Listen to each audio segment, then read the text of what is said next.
দেখো বন্ধুরা, নাতনি বাড়িতে এসেছে। নাতনি বাড়িতে এসে পাগলামি আরম্ভ করেছে। এদিকে বৃষ্টি হচ্ছে, কি পরিমাণে বৃষ্টি দেখো।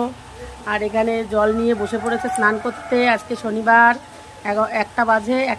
একটার সময় ভীষণ মুষলধারা বৃষ্টি নেমেছে, আরও বৃষ্টির মধ্যেই স্নান করছে।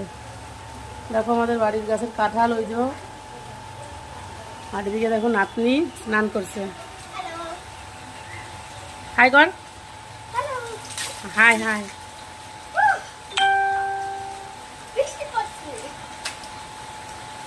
আমার নাতনির এই ভিডিওটা যদি তোমাদের ভালো লাগে তাহলে লাইক, কমেন্ট, শেয়ার, সাবস্ক্রাইব করে আমার পাশে থেকো, ঠিক আছে? দেখো কি পাগলামি আরম্ভ করেছে। দেখো উঠোনে আমাদের খোয়া দেওয়া, সেই খোয়ার উপর দিয়ে হাঁটছে। পায়ে ব্যথা লাগবে না? এই